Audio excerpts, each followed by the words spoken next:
오늘 저에게 주신 하나님의 말씀은 구약성경 잠언서 25장 23절 말씀입니다. 다 찾으셨으면 저희 함께 봉독하겠습니다. 북풍이 비를 일으킴 같이 참소하는 혀는 사람의 얼굴에 분을 일으키느니라. 아멘. 기도하겠습니다. 하나님 아버지, 지난밤도 저희를 하나님 보호하여 주시고 특별히 오늘 또한 하나님의 말씀을 붙들고 기도함으로 하루를 시작할 수 있는 은혜를 주시니 감사합니다. 급속히 변하는 세상 가운데 하루를 예측할 수 없는 것이 저희의 인생일진데 언제나 주님 오실 그날을 저희들 바라보게 하시고 언제나 주의 말씀을 따라 삶이 가장 복되고 지혜로운 삶이며 죄를 끊어내는 저희들 될 수 있도록 인도하여 주옵소서. 이 시간에도 주의 말씀을 간절히 바라오며 예수님의 이름으로 기도하옵나이다. 아멘. 오늘은 비방 대신 덕을 세우는 성도라는 제목으로 하나님 말씀 증거합니다. 오늘 본문 말씀을 보면 이 참소라는 단어가 등장하는데 이 단어는 성경의 다른 곳에서는 숨는 장소나 은신처를 의미하는 단어이고 또한 함께 비밀스러운 말이나 다른 사람의 은밀한 일을 의미하는 단어이기도 합니다. 우리나라 국어 사전에는 이 참소라는 말을 이렇게 정의합니다. 남을 헐뜯어 없는 죄를 있는 것처럼 꾸며서 고에 바치는 것이다. 이게 이제 참소라는 사전적 의미인데요. 그래서 오늘 본문에 이 참소하는 혀다라고 표현이 되어 있는데 바로 이러한 것은 다른 사람의 은밀한 일을 누설하여 이 중상모략하고 비방하는 것을 의미합니다. 그런데 솔로몬은 이러한 자들은 사람의 얼굴에 분을 일으킨다라고 오늘 말씀에서 가르치고 있습니다. 그에 대해서는 우리가 두 가지 면을 생각해 볼 수 있는데요. 첫 번째는 이 참소하는 말을 듣는 사람을 이 비방당하는 이 당사자라고 볼 수 있습니다. 그러니까 이 누군가 참소하는 그 말을 그 해당하는 당사자가 들었을 경우에 당연히 자기에 대해서 좋지 않은 말을 하는 것을 듣고 얼굴이 어떻게 평안할 수 있겠어요. 그 분이 일어난다라는 것이죠.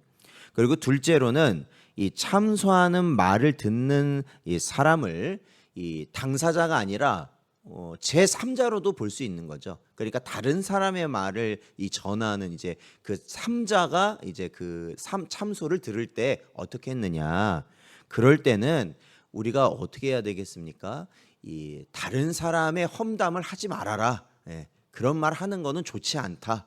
이러면 어떻게 했어요? 그 사람 역시도 분을 낼 수 있는 그러한 여지가 있는 것이죠. 그런데 사실은 이 참소하는 말을 듣는 사람이 당사자이든 제3자이든 중요한 것은 어느 쪽을 생각해 보더라도 결국에는 남을 중상하고 모략하는 일은 분노를 일으킨다는 점에서 차이가 없다라는 겁니다. 즉 오늘 본문 말씀에서 북풍이 비를 일으키듯, 그러니까 이 북쪽에서 부는 바람이 비를 몰고 오는 것이 당연한 것처럼 중상모략하고 비방하는 자는 이 당사자는 물론이고 제3자에게도 분노를 일으키게 된다라는 것이죠. 그렇다면 이러한 행위를 무엇에 비유할 수 있는가? 우리는 성경에서 이러한 경우를 찾아볼 수 있는데 이 태초에 사탄은 아담과 하와에게 은근히 하나님을 비방하도록 유도하여 그들을 범죄케 하였다라는 것을 우리는 성경을 통해 알고 있습니다. 즉 사탄은 선악과를 먹지 말도록 명령하신 하나님의 말씀을 마치 하나님이 모든 영광을 독차지하기 위해 인간으로 하여금 하나님처럼 될 수 있는 길을 가지 못하도록 막은 것인 양 말씀을 왜곡함으로써 이 사람에게 죄를 짓도록 만들었다라는 것이죠. 그러니까 이게 뭐냐면 사탄이 추구했던 건 뭐냐면 하나님과 사람 사이, 그 사이를 어떻게 하는 겁니까? 이간질 시킨다라는 겁니다. 이간질, 그죠? 이간질 시킨 거죠. 그리고 이러한 사탄의 행위는 의로운 욥에 대한 참소하는 장면에서도 우리가 찾아볼 수 있는데, 그 욥의 그러한 신앙이나 욥의 의로운 그러한 삶이나 하나님만을 바라보는 삶을 사탄은 어떻게 하냐면 하나님께 무언가 얻어내려고, 아니면 하나님이 무언가 주셨기 때문에 하나님을 저렇게 잘 섬기는 거지, 고난이 오면 하나님 섬기지 않을 겁니다, 이렇게 옆에서 이간질하였던 또한 사탄의 모습을 봅니다. 그리고 사탄은 심지어 예수님조차도 유혹하려 했던 것을 우리가 잘 알고 있습니다. 그리고 그 사탄은 지금도 여전히 우리 가운데 역사하고 있다라는 것이 성경의 가르침이죠. 하나님께서는 이처럼 사악한 일을 자행하는 사탄에 대해서 뭐라고 말씀하셨냐면 그 머리가 상할 것이다, 머리가 깨질 것이다 라고 말씀하셨고, 마침내 불못에 던져질 것이다 라고 요한계시록에는 분명히 말씀하고 있습니다. 따라서 이웃에 대해, 다른 사람에 대해 무고히 참소하고 중상모략하며 비방하는 자는 이러한 사탄과 다를 바 없으며 끝내는 사탄과 함께 불못으로 들어가게 될 것입니다. 이러한 점에서 이 자들의 모습을 보며 우리 성도들은 이 땅을 어떻게 살아가야 할까라는 것을 분명히 마음에 새겨야 하는 것이죠. 이에 대해서도 우리의 믿음의 조상들의 모습을 통해서 살펴볼 수 있습니다. 아브라함은 죄악으로 가득 찬 소돔과 고모라 성이 하나님의 심판에 직면하였을 때 아브라함은 하나님께 나아가서 이 소돔과 고모라가 얼마나 많은 죄를 지었는지를 고하고 하나님께서 속히 심판해 주실 것을 청하지 않았습니다. 오히려 그 가운데 있는 의인, 한 사람을 하나님 살피셔서 그 심판을 미뤄달라, 이렇게 요청했던 사람이 아브라함이었습니다. 모세는 어떠했습니까? 이스라엘 백성이 출애굽한 이후에 시내산에서 모세가 율법을 받으러 간 사이에 그 사이를 참지 못하고 금송아지를 만들어서 금송아지를 향해 하나님이다 라고 하면서 그들이 제사를 지내는 그러한 이 패역한 모습을 보였을 때 이 하나님께서는 사실은 그들을 다 진멸하려고 하셨습니다. 그리하였을 때 이 모세는 이스라엘 백성을 위해 간절한 마음으로 저들을 제발 살려달라고 중보하였던 자가 바로 모세였다라는 것입니다.